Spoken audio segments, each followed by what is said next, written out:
दोस्तों इस वीडियो के साथ हम एक नया टॉपिक स्टार्ट कर रहे हैं जिसका नाम है using classical full employment model to explain the impact of change in technology and labour supply. तो बच्चों इससे पहले हमने आपको ऑलरेडी जो क्लासिकल इकोनॉमिक्स का क्लासिकल मॉडल का जो एम्प्लॉयमेंट का जो थ्योरी है वो हमने ऑलरेडी समझा रखी है। मैं आपको एक बार फिर से समझा देता हूँ कि क्लासिकल मॉडल हमें क्या समझाता है। देखिए क्लासिकल मॉडल हमें ये मान के चलता है कि ये हमारी डिमांड है किसकी, एन की, मतलब एक तरीके से आप कह सकते हो लेबर की डिमांड है। इसी तरीके से ये लेबर की सप्लाई है एस एन। तो यहाँ पर हम कह सकते एक तरीके से कि ये वेज रेट डिटरमाइन होता है और ये हमारा इक्विलिब्रियम पॉइंट है। और यहाँ पे हमने समझा था कि ये हमारा लेवल है एम्प्लॉयमेंट का और ये प्रोडक्शन फंक्शन है। इसका मतलब इतना प्रोडक्शन जो है वो वाई का इतना प्रोडक्शन हो रहा है और ये हमारा प्रोडक्शन फंक्शन है जो कि कैपिटल और लेबर पे डिपेंड करता है। ये हमने ऑलरेडी बच्चों डिस्कस किया हुआ है। अब हम ये जानने की कोशिश कर रहे हैं कि अगर टेक्नोलॉजी में चेंज होता है तो इस पूरे के पूरे एम्प्लॉयमेंट के लेवल पर या इक्विलिब्रियम लेवल पर इसका क्या असर पड़ेगा। तो यहाँ पे बच्चों डायग्राम जो है वो हम थोड़ा सा अलग बनाएंगे। जैसे कि आप यहाँ पे देखिए, इसमें बेसिकली सबसे बड़ा फ़र्क ये है कि जो सप्लाई है लेबर की उसको कांस्टेंट माना गया है ताकि हमारा जो थ्योरी है वो थोड़ी सी सिंपल हो जाए, ज़्यादा कॉम्प्लेक्सिटी ना आए। तो चलिए सिंपल, आप चाहें तो इसको पॉजिटिव मान के भी बना सकते हैं, चाहें तो आप इसको सिंपल करके भी बना सकते हैं, उससे कोई बहुत फ़र्क पड़ने वाला नहीं है। जो कंक्लूज़न है वो तो सेम रहेगा।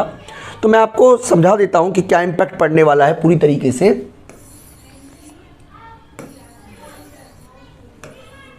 ओके बच्चों, तो यहाँ पे हम स्टार्ट करते हैं।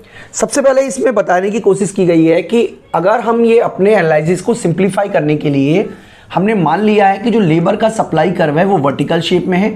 इसका मतलब सबसे पहले हम क्या करते हैं, जो लेबर का सप्लाई कर्व है उसको वर्टिकल बना लेते हैं, सिंपल तरीके से वर्टिकल बना लेते हैं। इस तरीके का लेबर का सप्लाई कर्व है, यानी कि ये लेबर का सप्लाई कर्व है जिसको कि आप एस एल भी बोल सकते हो, चाहो तो एन एस भी बोल सकते हो, आपका जो मन करे वो आप बोलो। और जो डिमांड है वो तो जैसा होता है वैसा ही होगा, डेफिनेटली जैसा है वैसा ही होगा। यानी कि डिमांड कर्व जो लेबर का है वो डाउनवर्ड है और ये किस पे डिपेंड करता है, मार्जिनल प्रोडक्टिविटी ऑफ लेबर पर, यानी कि MPN पर डिपेंड करता है। और यहाँ पे हमारा रियल वेज रेट डिटरमाइन हो गया है। ओके बच्चों, सिंपल सी बात है।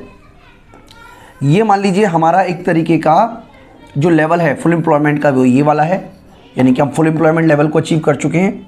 और ये हमारा प्रोडक्शन फंक्शन है TP का, और ये वाला जो है वो हमारा आउटपुट का लेवल है, यानी कि TP बोल दो या Q बोल दो, वो आपकी मर्जी पर है, function of capital and labour.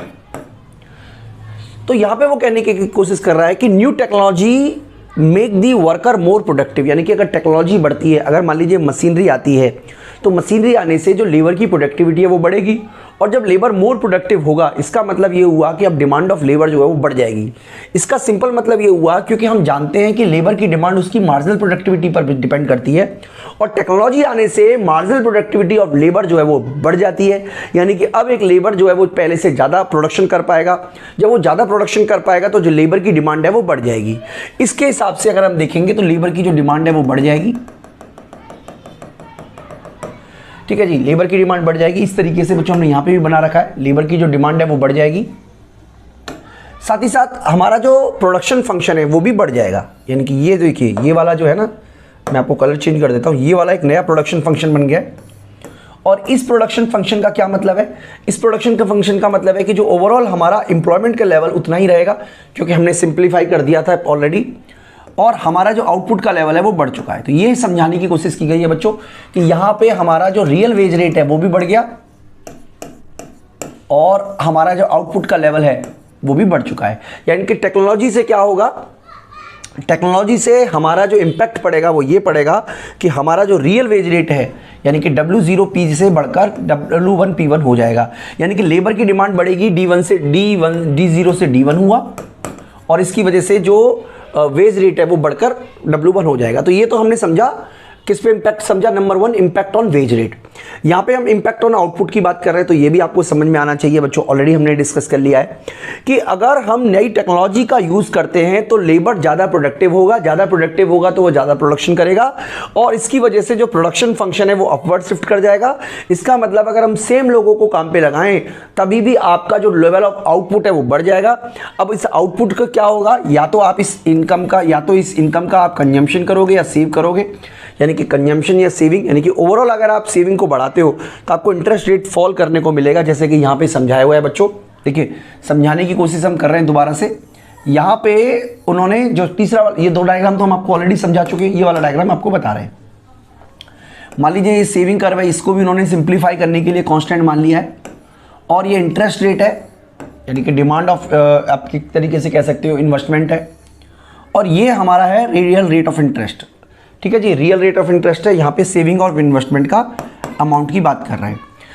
बात बच्चों आपको ये समझनी है कि इस केस में जब इनकम का लेवल बढ़ता है तो सेविंग का लेवल भी बढ़ेगा, और सेविंग का लेवल बढ़ने की वजह से आप कह सकते हो कि जो इंटरेस्ट रेट है, रियल इंटरेस्ट रेट, वो गिर जाएगा। लेकिन जैसे रियल इंटरेस्ट रेट गिरता है, जो इन्वेस्टमेंट की डिमांड है वो बढ़ेगी, यानी कि लोग अब ज़्यादा इन्वेस्टमेंट करेंगे क्योंकि जो प्रॉफिटेबिलिटी ज़्यादा होगी, और इन्वेस्टमेंट करने की वजह से ये जो कर्व है ये ऊपर की तरफ शिफ्ट कर जाएगा। अब हो सकता है कि इंटरेस्ट रेट बढ़ जाए, ठीक है ना, जैसे यहाँ पे आपको इंटरेस्ट रेट बढ़ा हुआ मिल रहा है। हो सकता है कि इंटरेस्ट रेट ना बढ़े, अगर मान लीजिए सेम लेवल पे आ जाता, इतना इंक्रीज होता, तो हो सकता है ये ना भी बढ़ता। इसका मतलब हो सकता है कि बढ़े, हो सकता है ना बढ़े, लेकिन एक बात जरूर आपको समझनी पड़ेगी, सॉरी,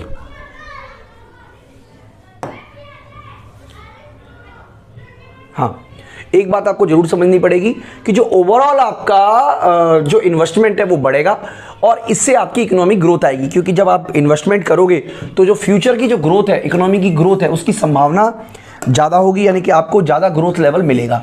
तो बच्चों यही समझाने की कोशिश की गई है। आप चाहेंगे तो मैं आपको डायग्राम एक बार दोबारा से समझा देता हूँ।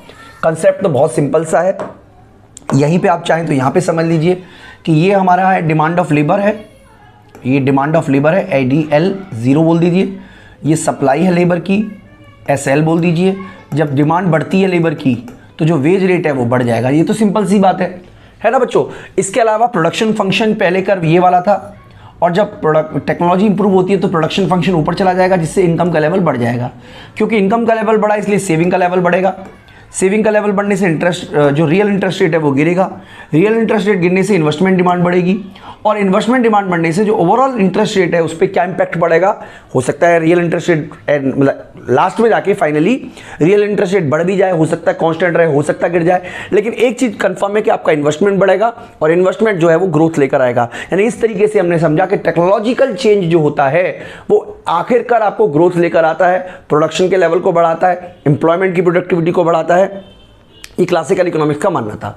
बात करें बच्चों अगर हम कि लेबर सप्लाई करने का क्या असर पड़ेगा, तो बच्चों लेबर सप्लाई कई तरीके से बढ़ सकती है। लेबर पार्टिसिपेशन रेट बढ़ सकता है, यानी कि जो महिलाएं घर में बैठी हुई थी वो ज़्यादा काम करने के लिए घर से बाहर निकल सकती हैं। इससे क्या होगा, मार्केट में बहुत सारे लेबर काम करने के लिए आ जाएंगे। जब बहुत सारे लेबर काम करने के लिए आ जाएंगे तो आपका जो वेज रेट है वो गिरेगा। देखिए यहाँ पे मैं आपको डायग्राम के थ्रू यहाँ पे ही समझा देता हूँ, जिससे कि आपको कंसेप्ट समझने में दिक्कत ना आए बच्चों। देखिए सिंपल तरीके से समझाने की कोशिश हम आपको लगातार करते रहेंगे। हम ये मान के चल रहे हैं कि सप्लाई जो लेबर की है वो इस तरीके की है, और ये हमारी डिमांड है, ये हमारा वेज रेट है W/P। अब मान लीजिए ज़्यादा लेबर काम पे आ गया, यानी कि पार्टिसिपेशन रेट बढ़ गया हो, जनसंख्या बढ़ गई हो, या कोई और वजह रही हो बच्चों, इसकी वजह से सप्लाई बढ़ गई है। मान लीजिए सप्लाई ऑफ लेबर बढ़ गया, यानी कि ज़्यादा लेबर जो है वो मार्केट में काम करने के लिए आ गया है। अब इससे क्या होगा, जो वेज रेट है वो गिरने की टेंडेंसी पाई जाएगी।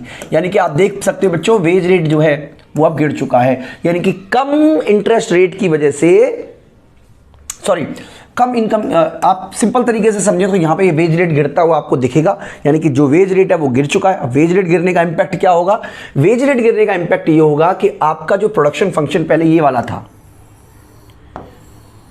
देखिए पहले मैं समझा देता हूं, पहले आप इस वाले लेवल पे थे, पहले आप इस वाले लेवल पे थे। मान लीजिए ये आपका प्रोडक्शन फंक्शन था, इतना आप आउटपुट कर रहे थे, ये आपका लेबर का था। अब क्योंकि आप ज़्यादा लेबर को काम पे लगा रहे हो, इसका मतलब है आपकी टेक्नोलॉजी तो चेंज नहीं हुई, इसका मतलब ये हुआ कि आपका जो आउटपुट है वो इंक्रीज हो गया, यानी कि ज़्यादा लेबर लगाने की वजह से आपका आउटपुट इंक्रीज हो गया। अब ये डेफिनेटली वही वाला डायग्राम दोबारा से बना सकते हैं कि आउटपुट इंक्रीज होने से हमारे जो सेविंग है उस पर क्या असर पड़ेगा। हम ऑलरेडी जानते हैं कि सेविंग जो है, कैपिटल मार्केट की बात कर रहे हैं बच्चों, कैपिटल मार्केट का इक्विलिब्रियम में रियल इंटरेस्ट रेट ये डिटरमाइन हुआ है। अब अगर सेविंग इंक्रीज हो जाती है तो आप देखोगे कि इंटरेस्ट रेट गिर जाएगा। अब इंटरेस्ट रेट गिरने से इन्वेस्टमेंट डिमांड बढ़ेगी और फिर से ये ऊपर की तरफ आ जाएगा। अब ये कितना आएगा, हालांकि इसमें नहीं बता रखा, लेकिन कंसेप्ट को जब थ्योरिकली पढ़ोगे तो यही सारी बातें समझाई हुई हैं। मैं आपको दिखा भी देता हूँ क्या क्या बोला गया है। For simplify our analysis we have taken labour supply curve is vertical straight line with the given demand curve of labour D0 and initial labour force equal to L0, यानी कि ये सब हमें दिया हुआ है। The labour market is equilibrium, real wage rate W0 P0, तो सब बातें बच्चों वही हैं। यहाँ पे बताने की कोशिश की गई है। देखिए मैं आपको बता देता हूँ कि अगर आप लेबर की सप्लाई को बढ़ाओगे तो लेबर का सप्लाई का राइटवर्ड शिफ्ट कर जाएगा, जिससे कि एम्प्लॉयमेंट बढ़ेगा, वेज रेट भी गिरेगा। तो ये तो हमने ऑलरेडी पढ़ लिया। इसके अलावा जो हमारा क्योंकि वेज रेट बढ़ा है इसलिए पोटेंशियल GDP का लेवल बढ़ेगा, यही बात हमने देखिए यहाँ पे भी बताई हुई है। वेज रेट गिरा के दिखाया है, पोटेंशियल GDP का लेवल बढ़ा के दिखाया है। इसके बाद जो इम्पैक्ट पड़ेगा कैपिटल मार्केट पर वो ये पड़ेगा कि जो रियल इंटरेस्ट रेट है गिरेगा, जिसकी वजह से लोग ज़्यादा इन्वेस्टमेंट करेंगे। और उसके बाद इक्विलिब्रियम जो इंटरेस्ट रेट है वो बढ़ भी सकता है, घट भी सकता है रियल इंटरेस्ट रेट, लेकिन अल्टीमेटली इन्वेस्टमेंट बढ़ेगा। तो इस तरीके से बच्चों पूरा का पूरा जो क्लासिकल मॉडल है एम्प्लॉयमेंट की जो उनकी अप्रोच है वो इस तरीके से टेक्नोलॉजी से और लेबर सप्लाई से इन्फ्लुएंस होती है। जो कि जब हमने मॉडल की स्टार्टिंग की थी तो हमने एज्यूम किया था कि टेक्नोलॉजी और लेबर सप्लाई जो है वो कांस्टेंट रहती है, और अब हमने इस एजम्पशन को रिलैक्सेशन देके बताया है कि टेक्नोलॉजिकल चेंज का और लेबर सप्लाई का क्या इंपैक्ट पड़ता है। तो बच्चों ये पूरा का पूरा कंसेप्ट है और मैं उम्मीद करता हूं कि आपको अच्छी तरीके से समझ में आया भी होगा। इस वीडियो में इतना ही, थैंक यू।